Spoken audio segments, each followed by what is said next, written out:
How dividends work and the value of them.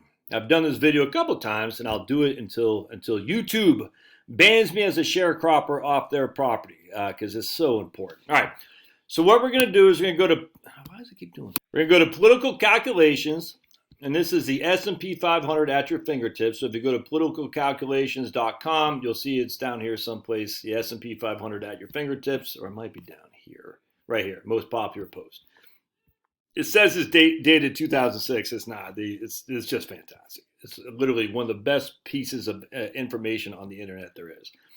All right, so we're going to start in January 2000, and we're going to end in January 2010. So we have a full 10 years of histoire. That's French for history. That's me. Coq de la. That's how us Russians say hello, I think. Coq de la, how you doing? So I'm multilingual, huh? Aloha means hello and goodbye in Hawaiian. And adios, huh? Look at me, speaking all kinds of languages. Let's say Diddy Mao, huh? Hey, yo, Taylor, what's Diddy? All right, so here's the index of the S&P 500 in 2000, 1425. Here's the dividend, 1657. So to get the dividend yield, it's already here, but it's already shown, but I'm going to show you. 1425 divided by, or is it 1657? I can't remember. Which one's first? 1425 divided by 16.57. It's the other way around. It's 16.57, the dividend that you're getting, the actual dividend you're getting by the price of the stock. In this case, the S&P 500. So you take 1657 and you divide that by 1425.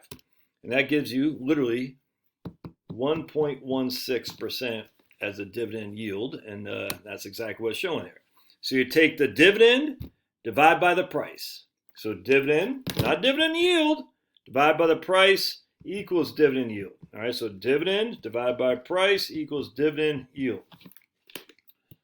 All right, so I think most people know that. They get that. Josh, I get this. This is rookie stuff. Hang in there, my friends. Hang in there, because you're going to see a part that no one sees, unfortunately. All right, and then we're going to do the same thing again.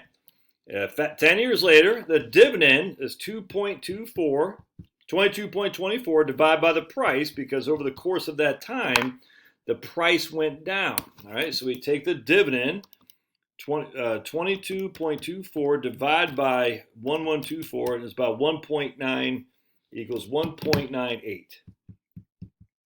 Again, dividend divided by price equals dividend yield.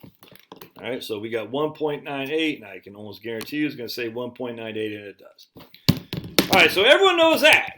All right, so now what we're going to do is we're going to go to 2020. We'll just go as far as we can see here. We'll go to 2022. And then we're going to hit calculate, because there's a method to your old buddy Josh's madness. So now we got a dividend of 62. All right, 62 is our dividend, and a price of $43.91. All right, so dividend of 62 with a price of $43.91 divided by 4391 equals 1.41. It looks like 1.41. Let's see if that's what they show you, and that is 1.42. I get 1.42, same thing. So we're getting a dividend yield of 1.42. All right, 1.42. Everybody with me so far? All right, so let's go back. So you can say it went from 1.16 to 1.42. That's nothing. That's no big deal. 1.16 to 1.42. In fact, in 2010 is what? 1.98. So it went, the dividend yield, let me just show what I'm talking about, went from 1.16 to 1.98 to 1.42. So a lot of people say look, the dividend isn't going. It's not increasing. There's no value there. In fact, the dividend yield has gone down since 2010.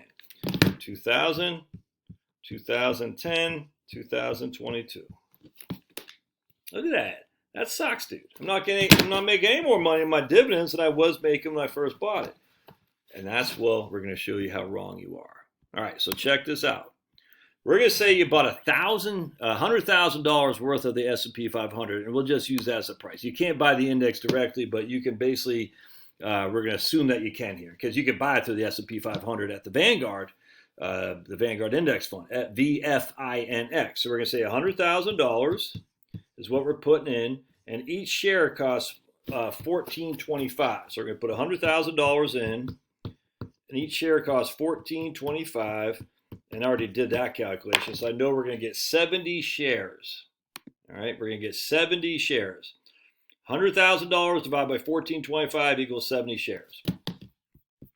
So now what we're going to do is we're going to take those 70 shares and we're just going to spend the income off the dividend.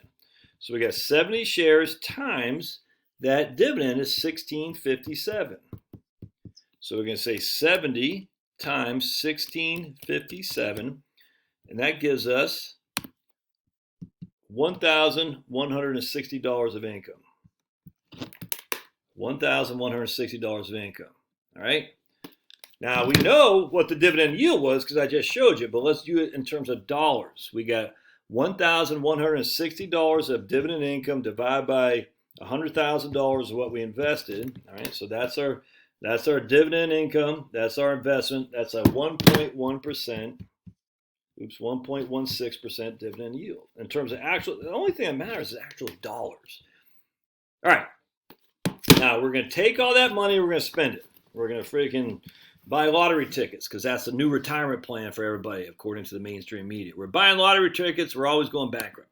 Never found them. So now we're going to fast forward until 2010. We're going to say, okay, 2010. Let's go. I like the nightlife, baby. She said. All right, now we're getting $22.50 a share for dividend yield. We're getting $22.50. I'll see that, $22.50. Now remember, we still only have 70 shares because we've been spending the money. All right, so now we got 1,160. So now we got 70 shares times $22.50. 70 times 2,250. That means we're getting $1,575. 1,000, and that equals $1,575. All right.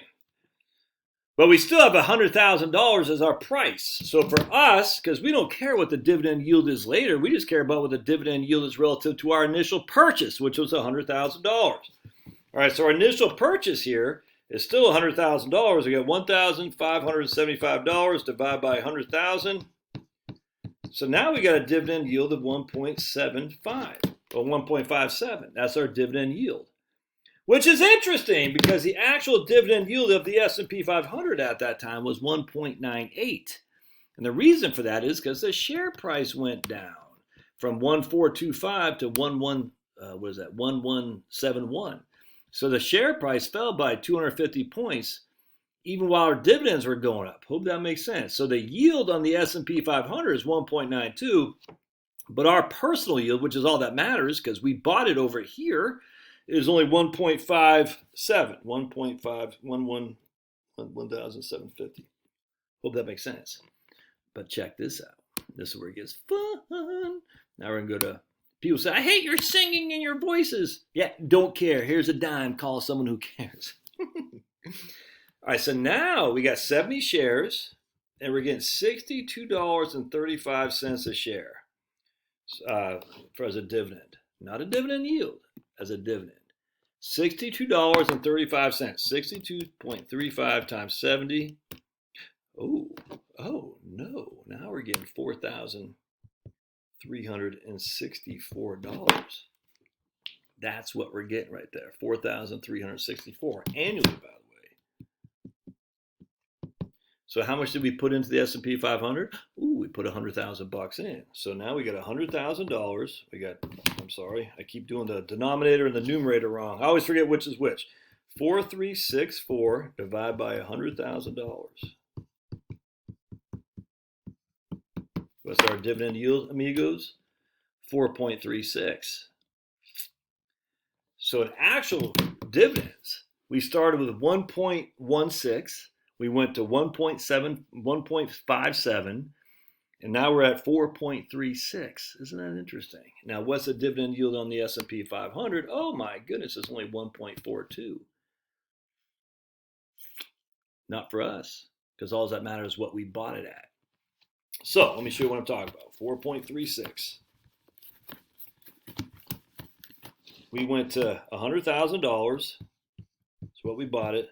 We got 1,162 of income, 1,575 of income, and I can't remember, 4364 of income. So our income now, because this is called yield to cost, is $4,364, starting from what it was at 1162. And again, we haven't reinvested any money. We're just taking the dividend. So we got 1162 is our present value. We haven't put any payments in. 4364 is our future value. 22 years. Yeah, about 22 years. And 6.19. 6.19% as our dividends grown each year. Let me just make sure I got those numbers right. 1162 present value, 4364 future value. Oops, one second. 4364 future value, 1162 present value. No payments, 22 years. 6.19 is actually 6.2%. Is what the growth in the dividends have been. Yeah, that's fantastic. That's why dividends are so important, man. It's growing at 6.19, 6.2 to be precise. What's the price of the S&P 500? Well, the price is 1425 present value, 4391 future value, no payments, 22 years. S&P 500 itself as a price has only grown by 5.24%. The growth of dividends has beaten the S&P 500 on the price point handily by almost 100 basis points annually, my friends. And here we go. Index without dividend reinvestment, 5.19. Index with full dividend reinvestment, 7.16.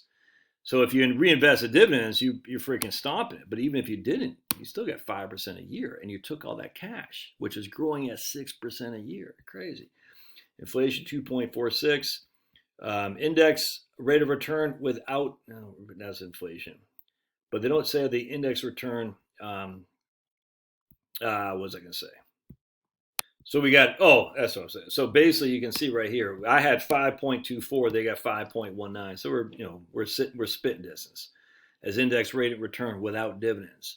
But our dividends have grown by 6.19% or 6.2 each and every year. Our dividends have increased more than the rate of return of the market.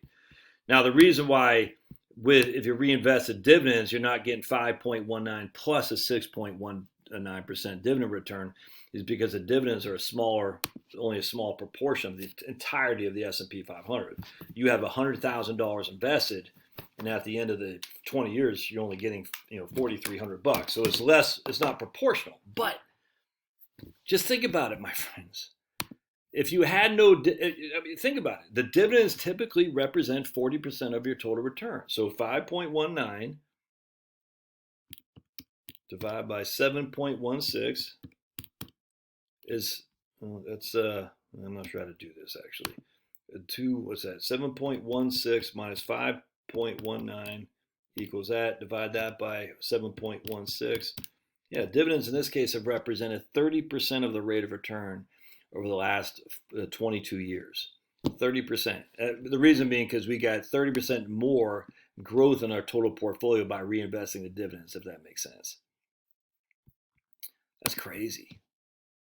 And now we're getting $4,400 at 4.3% dividend yield from having done nothing but just sitting there.